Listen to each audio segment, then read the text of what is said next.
which is TDOR, Trans Day of Remembrance, Trans Day of Resilience, Trans Day of Vigilance. So I wanted to remind people who are with us right now, and then those who watch this recording, that when this time comes up, please make sure you include in remembering our TGI incarcerated folks, right? People who have lost their life to that violence, people who have died in the cages, right? We have to make sure that we, evoke their spirit as we're remembering. Oftentimes we get caught up on what's happening on the outside and we do forget about our family on the inside. So with that said, we're gonna go right into it. I'm gonna introduce to you our participants and also our moderator. We'll start with introducing here one of our participants, wonderful person, so honored for them to be here, is Nsambu Za Suekama, and it's a blessing in disguise, or blessing for short. A Black trans feminine metagirl who loves jazz, hip hop, the blues, poetry, and laughter. She has been involved with theater and environmentalism since high school, based off a lifelong interest in the arts and sciences. Blessing was politically activated by the Black nationalist and abolitionist elements of Black Lives Matter. They try to harness their creative and ecological background in radical spaces to help combat bioessentialist views of gender, race, disability, etc. Wonderful to have you. I'll be sharing their work as well in the chat. If you're not familiar, get familiar. Then we have the beautiful Zy'aire, who is a nurturing, caring, loving young man from Inglewood. He spent his adult life held hostage by the prison industrial complex at the Central California Women's Facility, Valley State Prison, and California Institution for Women. It's an honor to have met him and have him agree to build a friendship with me. It's a pleasure to also work with him as he holds a position as TGIJP's reentry legal assistant, doing an amazing job, might I say, continuing to do the work that he was doing on the inside out. Ky Peterson is my honor as well to introduce our moderator, and also will be engaging in the conversation, my brother. Ky Peterson grew up in a small South Georgia farming town, and he has a loving nature that comes from the love of his grandma, Molly, and the support of his mother. Ky loves to stay busy. He sure does. I'll be having time to sit down. Even as a kid, he worked hard to help his family in his free time. He used to volunteer at a local assisted living home. Unfortunately, when Ky turned 17, hard times hit the family. He was forced to drop out of school, and he took on the responsibility of getting a job to support his three younger siblings. His life changed forever in 2011 when he also was held hostage by the prison industrial complex in Georgia, Pulaski State Prison for 8 years and 9 months. And so glad that they're home. Thank y'all. I'm so glad y'all here. So glad, Blessing, that you wrote this beautiful piece for us to speak on today. And I will pass the mic over to Ky, who will be moderating this evening. Thank you so much. First, I want to say my name is Ky Peterson. I just want to say thank you so much for having me. And I really hope everybody that's in attendance today will really get something out of what we have going on. So without further ado, let's get right into the questions. Now, my first question is going to be for you, Blessing. The first question is, what motivated you to write To the Ones Who Can Fly? What was the motivation behind that? Hi, can everybody hear me? Cool. My name is Blessing Oshun Ra, June Oshun Ra. She's in the building right now. What really pushed me to write To the Ones Who Can Fly, a message from the Whirlwind, was living through 2020 and it being such a chaotic year, even an apocalyptic year, according to some people's interpretations, and dealing with, the difficulties of navigating my own transness, the stories of violence that our community was facing, even as we were trying to fight alongside other Black people against, the police state, the prison state, the effects of poverty and the pandemic.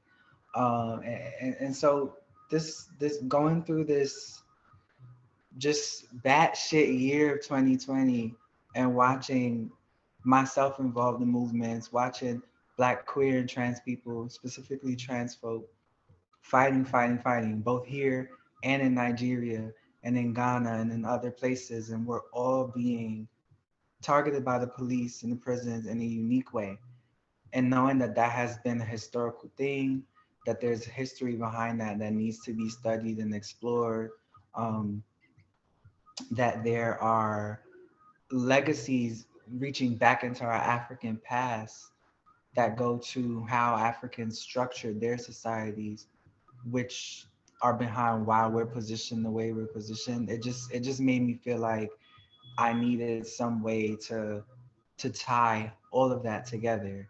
And I'm a dreamer, and I had a dream, um, several dreams that felt apocalyptic, where the kids were being chased. And in one of them, a Black trans woman, she flew past us in the dream, and she stopped by, talked to us, and then ascended. And when I awoke, certain protests that I was seeing our community do reminded me of this dream. And so I just felt like I would need to write something to the children that I saw in the dreams. Um, and so that's why the letter that it started as a letter to the street queers of the future, as I called it, as the young kids who are likely going to end up being pushed out of the home by their parents, and therefore probably to deal with houselessness, joblessness, having to defend ourselves. And we know that when we defend ourselves, we get criminalized more. And that's all a direct funnel into the prison state. That's all the direct funnel into contact with the pigs. And so I just wanted to try to speak about the reasons why that is, but use myth, use stories so that we could feel that sense of elevation, even while we're talking about something that is very hard to internalize. Wow, that was that was a lot. That was great. Thank you. So with all that, because you really put a lot out there, and it had me thinking like, that's that it's deep. It's deep. So I know a lot of thought went into that. But to kind of go, well, not necessarily to go off of it, but this kind of helps me out a little bit with my next question. So my next question is to Zy'aire. So what resources did you have access to while in prison? Because um, I don't know. I just want to know what kind of resources did you have? Well, I was incarcerated at the age of 17 for taking the life of my abuser for being trans. I was incarcerated. So when I became incarcerated at a young age, being in the streets, there was there was no label for trans. They tried to say, "Are you a tomboy? Are you a stud?" But that's not. It wasn't that. I knew that's what it wasn't, but I didn't know what. I just didn't have a name for it. When I became incarcerated, I was struggling to understand me, especially from the age of 5 to becoming into the system at the age of 17, and just thrown in a pit of confusion where either if you look like me, you're labeled a stud, and that you're in a home is homosexual, you couldn't express anything. So the political resources I believe I truly would have needed is to understand. I think when we say political, I think that when I became incarcerated, I needed a therapist to help me and guide me to understand. I believe that the CDCR staff, they have trainings, but I believe it should be mandated training for the sensitivity of trans individuals. I believe it should be more than going to see a therapist, get diagnosed with gender dysphoria, put on hormone treatments, and they don't give you the necessary, you get maybe 5 sheets of paper saying this is what it is, these are the side effects. I believe there should be discussion groups Um, I believe that also the need that fell short for me too was support groups, housing. When I got found suitable for parole, there was no housing for trans whatsoever. And when I did go into a transitional house because I had to for the length of my incarceration, um, I was ostracized by my parole officer as well as the transitional house. And I fell short on needing support. So it wasn't until I got out and violated when I came back. I have to say that TGI JP provided every resource that I could think of, like Miss Janetta, Alex, the whole team. Whatever I thought I could need, I spoke up and I received. So I just believe that we need stronger advocates inside. I think we need to speak up about our needs and we need people to help. I also believe that it should be somebody on the CDCR panel that is trans, so we can have somebody who can understand instead of just the white liberals. I think if somebody need to be in a trans position in the headquarters of CDCR to help. That's what I have to say. Okay, thank you. That was a lot. That kind of reminded me of when I was in prison, which was really not too long ago either. And one of the things I could say I had some access to when I was inside was I had access to friends and family that had the information that I needed to get to the prison, to get my hormones, to get my binder and everything that I needed. Because me just trying to find it myself, was nowhere to look because no one knew anything. I'm in a small town. I'm in, at that point, I think I was in Hawkinsville, and that's even smaller than where I came from. So they really knew absolutely nothing about being trans, gender dysphoria. They knew nothing about any of it. So for me, the access that I had, to resources was just the people that I knew who was able to connect me, whether it was, sending in documents to take to the medical facility or just, bringing in whatever it was that I needed to get to the next person to get me what I needed at that time. Because the prison system, they don't have it. So that's something that they actually need. So my next question is also to you, Zy'aire. The next question is, so like, as far as political education, did you have access to it when you was inside? I have to say that no, there was no political education for me when I was inside. Like I said, if it wasn't for the only resources I might have seen politically, honestly, was the stiletto, and that was way into my incarceration. Whatever, when stiletto came out, that was what I had.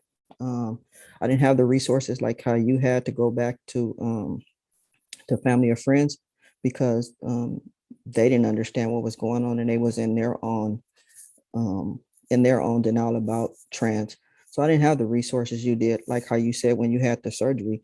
I was one of two who was first approved for the surgery in California for top surgery, and I got treated horrible. So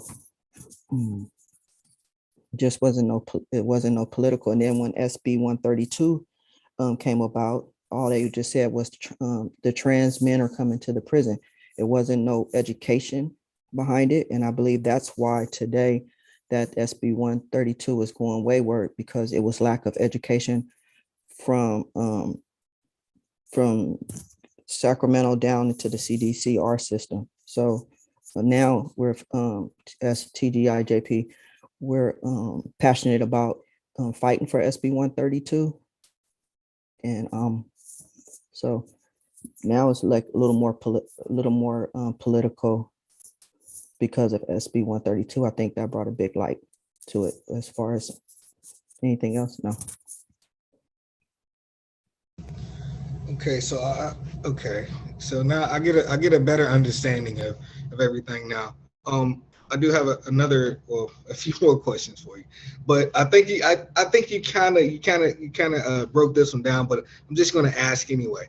So you talked about the resources that you didn't have when inside, but what were some things that you did have access to that were, I would say, that were pretty much beneficial to you, and that kind of helped you got to the point where you needed to be? There's this saying that I was taught when I was becoming a certified drug and alcohol counselor. They said an individual would never pick up a book. They may never pick up a book, but they might watch you, and that be the book that they read. So it was other trans individuals that was in the prison. So I started asking questions, and that helped. And then it was I have to say that it was a doctor. His name was Dr. Beach, and he became the trans therapist, and he formed support groups. And in that support group, it was very dedicated men and women in there, and we shared our stories, and that helped me. That helped me tremendously. So it was just being around trans. Like I said, I was incarcerated for at the age of 17 for 30 years, and then when I get out, I get this opportunity with TGI JP, and I go to Black Girls Rule, where I met you, wonderful, and my brother Eli. But however, that was the most, I don't know, like I stood up and shared, like it was the most surreal feeling. Even like being on this panel, it's just so real to be around our family. So that's where I learned, and I'm still open to learn. I love to learn, and I'm learning a lot. Still growing and learning about trans, because I didn't have that education really while I was in there. Wow, that's a lot. That is definitely a lot, and I can agree with you on that. Just being out and being able to actually live your life and do some things and actually see the work that you've been doing. It's to me, this is like a dream come true. Like right now, I'm in Atlanta at a conference. Right, well, I had a conference early. I got a second part later on tomorrow. But it's a great feeling to actually be able to come home and to do some of the things that you always want to do, or that you thought about, like, no, I probably can't do that, but now you're actually stepping into that. So it's a really great feeling. And another thing I wanted to say, when you was talking about the group, I was able to actually get a group started in the prison I was in. It was mostly trans guys, a few masculine females also. I don't want to misgender anybody, but we were able to have a group, and it really helped a lot, because that was that one safe place within the entire prison system that we could go to vent, to talk about our problems, to actually learn from each other. And then that we grew. We had like a bond that could not be broken. Even now to this day, I'm at home and I still communicate with the guys on the inside, as well as some of the girls that I met that became like family. So I definitely agree with you on that. Yes. So wow, that's, I don't know. It's like we're in different parts of the world actually, because in Georgia, you're there, and it's just like a lot of the things that go on. It's especially within the prison system, is so much the same, but we find a way to not let that system beat us down, and we still grow no matter what they tell us, because you got to defeat the system at some, and it's gonna take a lot, but at the end of the day, that's our goal, to just pretty much just shut it down. So all right, so we talked about the resources you had, the access to different things, but I want to know, like, what would have been, like, what type of political education do you think would have been like beneficial to you? Kai, when you say political education, can you be a little more specific for me, please? I would say, like, as far as everything that's going on now, we can talk about anything that has to do with, just say, not necessarily just trans issues, but it could be issues surrounding us as a, oh, sorry, 1 second. Sorry about that. it could be anything that is going to be like for a change, that's going to either change a law or something that you would think.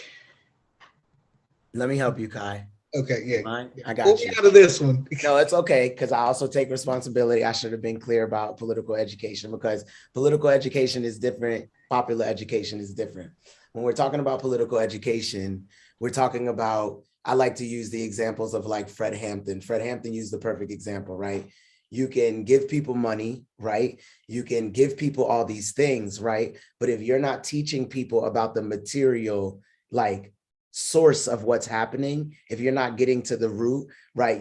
We talk about being trans, right? And what it means to have the gender binary. We talk about race, you know, and we could talk about disability justice.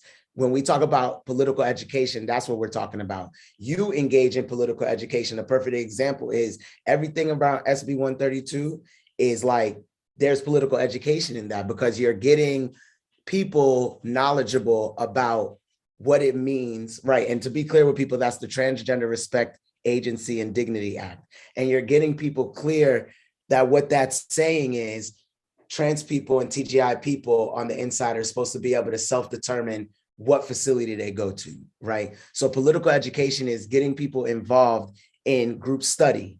Political education is why we have Blessing here. What Blessing wrote, right, is a zine, and it's literally set up to like send to all the people on the inside, create a group on the outside, and hopefully, Kai, the people on the inside have groups like how you had, because that would even amplify it more, because now we have a group on the outside, then we have the group of people on the inside, and y'all are talking about your lived experience, right? And then you're also incorporating theory into it, and you're developing an analysis.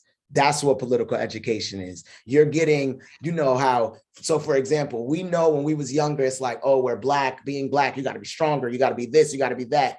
When you start learning political education, you start understanding why. You get what I'm saying? Political education gets us down to like the root, where we start to understand the why. You understand? But also, I want to give Blessing a chance to explain as well political education, as she's the one that has created somewhat of a curriculum. All right. Hey y'all, yeah, thank you, Eli, for fielding it over to me. So my understanding of political education, and actually want to give a definition of popular education first, since you brought it up, Eli. So popular education would just be about making people aware of what's happening to us. So, for example, many of the things that both you, Kai, and Zy'aire are talking about in terms of just certain prisons not even having any of these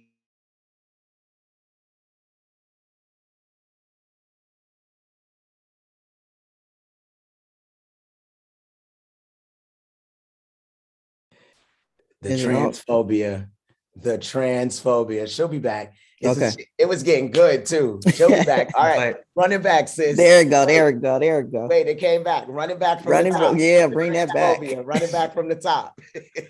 hello, You're freezing a little, but hello, start back at popular. Start back at popular. y'all couldn't hear me? We Oh can wow. now. You back now. The transphobia started.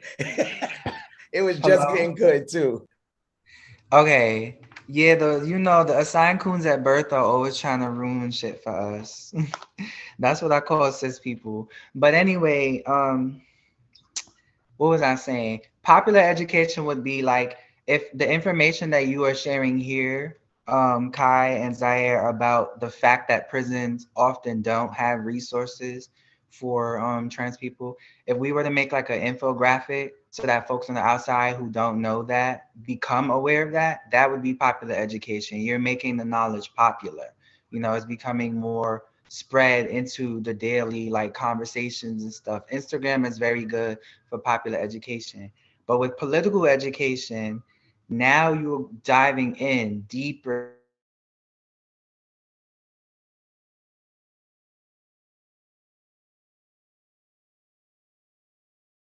She'll be back. We lost your sound.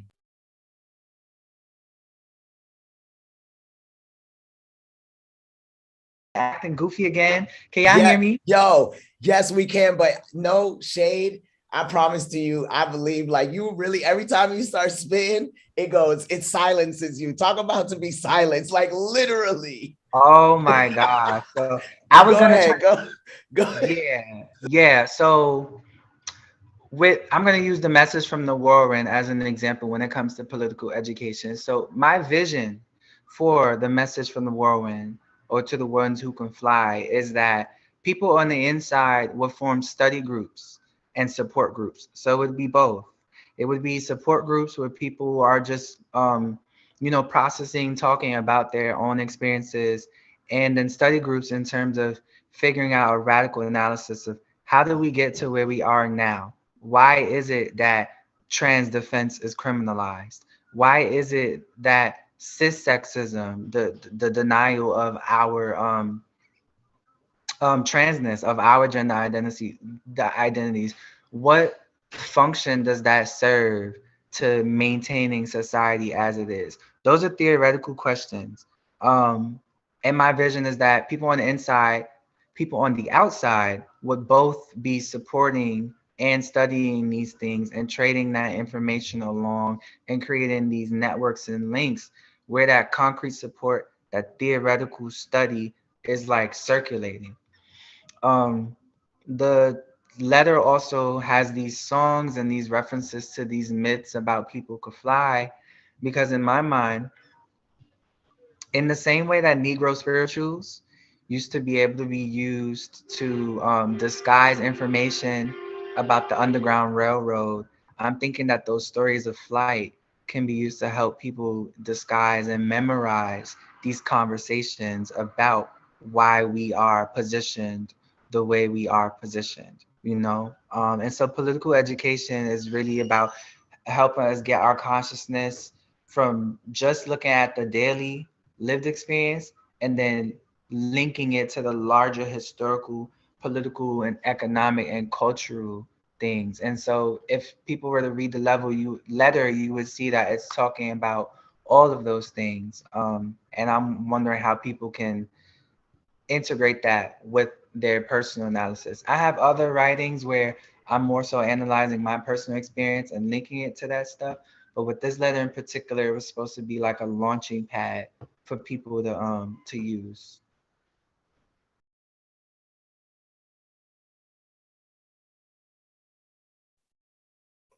Thank you for that breakdown. It was very thorough and it helped me a lot.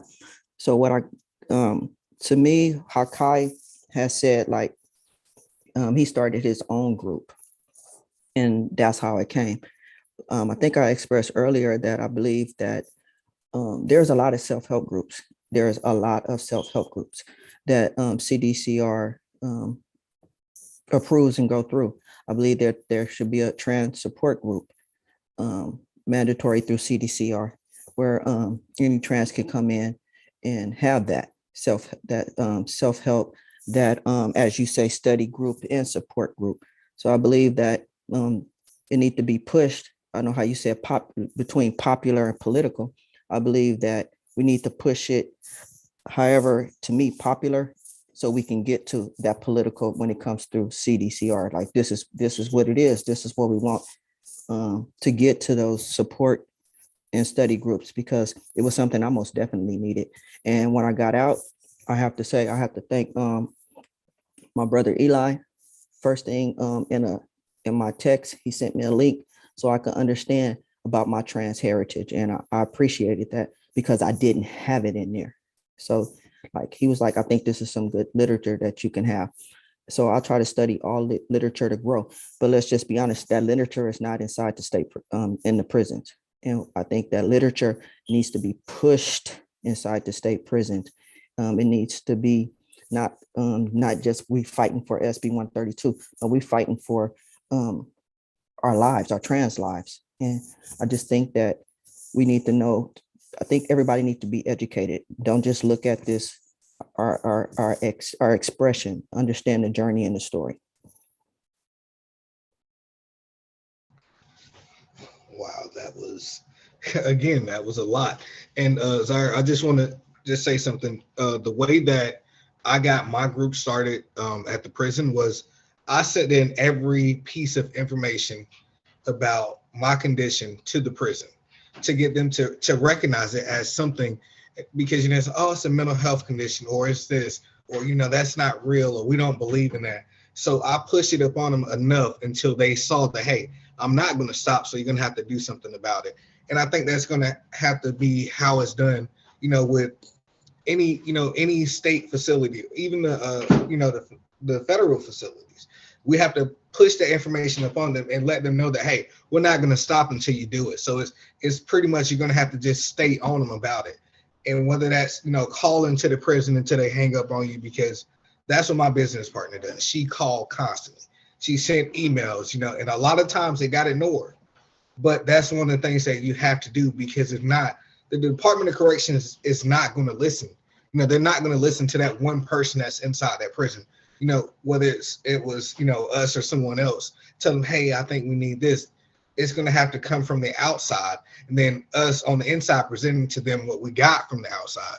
And that's how we're going to have to push that into their agenda and make it happen. So that's, that's just how that little part right there goes. Wow, this has been a lot. I mean, I'm really learning a lot from both of you, and I'm just so happy to be in this space and to just be learning and being able to share what little bit of knowledge and experience I've had myself. And hopefully that makes a difference to somebody. Maybe somebody listening to us right now is getting something from everything that we're saying, and just maybe taking one little piece and like, what, that's my motivation to help somebody, maybe to write somebody on the inside, because they need that support. That was something that I know I needed when I was inside, and I got that. It took a while, but when I finally started getting the letters and the emails, it was the best thing to me. Mail call was the best time. It was time, store day and package time. But yeah, so I don't know. I just had to say that. So yeah. All right. So what we're gonna do now is, Blessing, I have another question for you.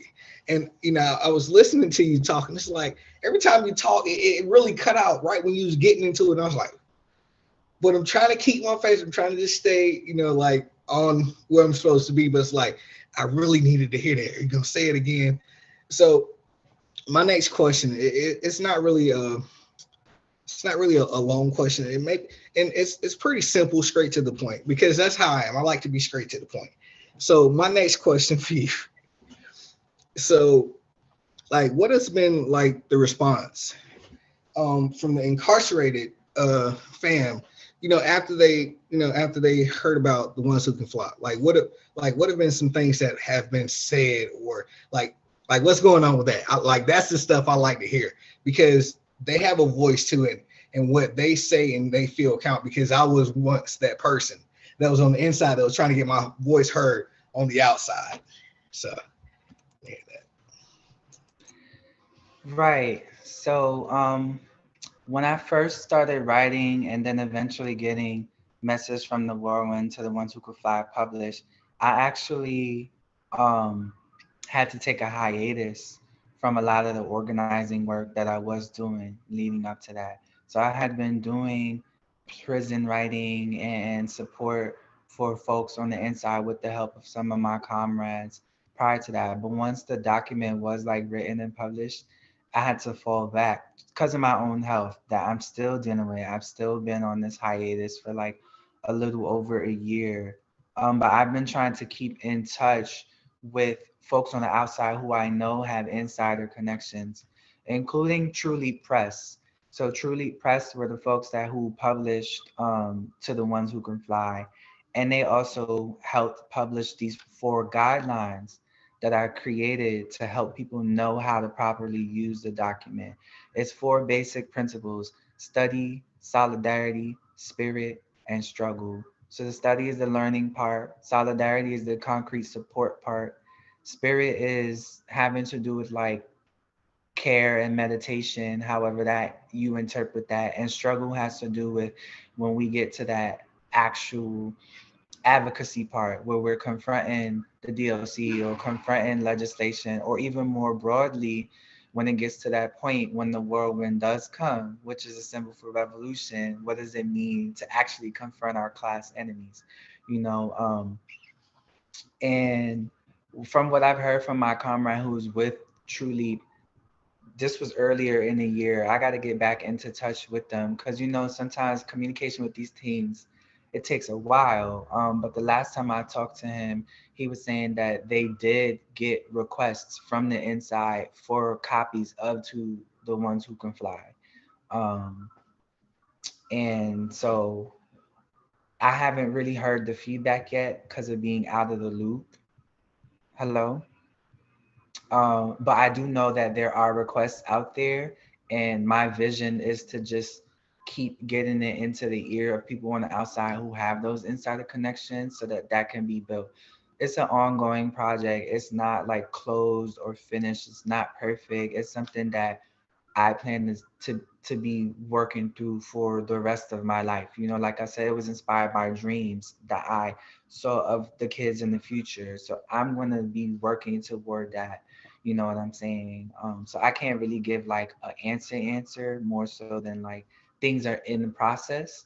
You know, and there are folks here who are helping to get it to folks who are in other countries, because the vision is also to be very diaspora and international, because the police and prisons are being used against Black trans people specifically all over the world. And that is the way that the Negro Z, the Black bougie misleadership class, has been maintaining their power. Thank you so much. Now, see, Zy'aire, I wanted you to hear this, all of this, before I ask you this last question I have for you, okay? Because I really wanted you to get into like, you know what? Now that I've heard everything, now I see how it is. So now, so this is my last question to you. This is the last one I'm posing. I know it's like he said that last time, but no, this Yeah, time I don't believe you. I don't believe you. no, I'm serious this time. So this is my last one this time for you, for real. Okay, so how or so I'm trying to figure out how I'm going to phrase this question, but I'm just going to come out and ask.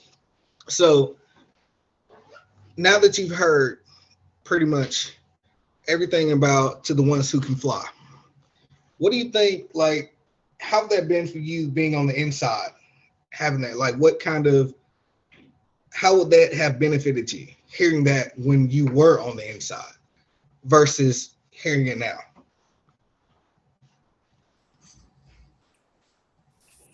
If I would have truly moved, thank you for sharing that. Um, if I would have had, let's say, this education when I was on the inside, I would not have been incarcerated for 30 years. I'd have been more self-assured about me. I'd have had, I would have learned me and known me a lot sooner. Um, I believe that my higher power has installed some passion. So I don't believe I don't never give myself credit. I always give it away and give it to my higher power, because he's the one that's speaking to me. But it would have helped me be a better me, understanding me. And I definitely would have shared the message and how I'm passionate about the fight for our trans family. It would have been me fighting, how you said, they don't answer, keep fighting, keep pushing. So I believe the system would have looked a lot different on the inside. And I've been flying high instead of grounded. Let's just put it like that. So I appreciate Miss Janetta. I appreciate Alex. I appreciate Eli. I appreciate the team at TGI JP, because they allow me to be. I won't even say me. They allow everyone to be them, and for us to use our. Somebody has said it at BGR, to use our pain as use our pain as our passion to help others. Somebody has shared that, and I'm just taking my pain, my trauma, my lived experience, and I'm so dedicated to helping everyone on the inside. Like sometimes I need to set boundaries on it, but I'm passionate because I was abused from the age of 5 all the way up to my incarceration. So that was the physical, mental, financial, and all that abuse. And then to go in the system that I was abused, just a different type of abuse that was perpetrated on me. So, I mean, I have to say that it was one commissioner. He was educated and he took his time in my suitability hearing. And he said, I understand because I took the time to learn to understand. So I understand it doesn't justify your actions. I hold you accountable, but I can see because now I understand. I'm looking not through just one tunnel. And he told me in my hearing, he said, get out and do the work that you're supposed to be doing. And he said, I found you suitable. So I think just hearing this is empowering. Like I always give praise to TGI JP and Eli for putting me on this platform. Yes, I very much agree with you on that.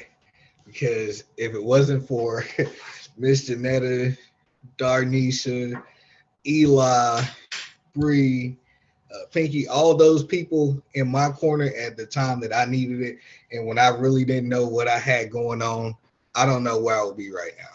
So I can totally agree with you on that. So, I mean, that's pretty much going to wrap it up for all the questions. But if either one of y'all have anything else y'all would like to share, whatever it is, just, feel free to share it. For me, this has been, I've actually gained so much knowledge just from sitting here and listening to y'all, because usually I'm not a moderator. Usually I'm the one answering the questions. So this is a new experience for me. It was a great experience also. That's why you gave them all to me, huh? Yeah. So I was actually able to, now I see what it feels like to sit on this side of it versus being on that side. Because usually I'm like, I got to prepare for my questions. Now I can just kind of like rattle the questions off. But at the same time, if,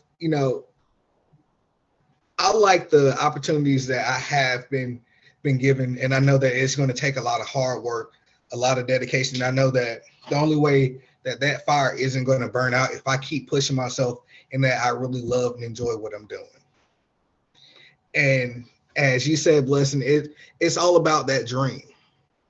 That dream can turn into so much more than a dream. It can actually become your reality. So it's just seeing that vision and moving forward with it. So if either one of y'all have anything to share, please feel free. Yeah, I wanted to share something. You brought it back to the dream, and it's funny. To the ones who could fly, when I wrote it, I was inspired by Assata Shakur. And I was also inspired by like George Jackson, Kwesi Balagoon, other Black radicals in the prison system, but specifically Assata as a Black woman. And no, she's not trans, but with me being a woman of trans experience, I was drawn to her writing. And one of the moments in her autobiography, if folks haven't gotten to read it, she actually had a dream. Well, a family member of hers, sorry, had a dream and told her like about this dream of like, yeah, we were dressing you, you were out, you're not going to be in bars anymore.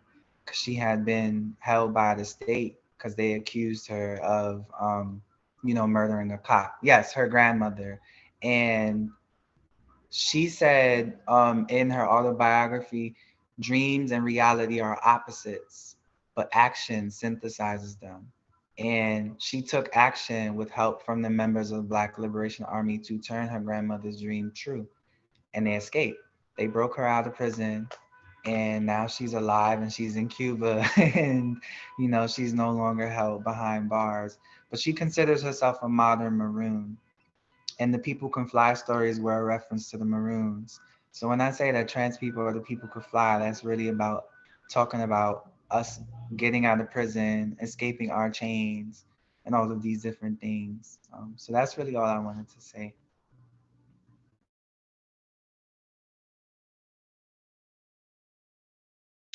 Okay, thank you. Zai, did you have anything else you wanted to share before we go into closing? I just want to say I enjoyed this platform to speak. Also, I don't even want to say about speaking. I enjoyed learning, listening and learning. It was empowering to me. I grew a little bit more in this speaking today, and I just want to say thank you.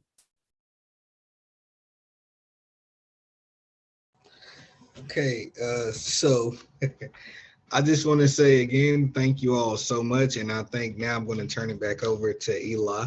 I know he's still in the building. Eli the Great, there he is. Listen, I just want to take this time to just say thank y'all. You know, I'd be nervous. I didn't expect to even speak out, but I'd be nervous. And thank y'all. This is life affirming.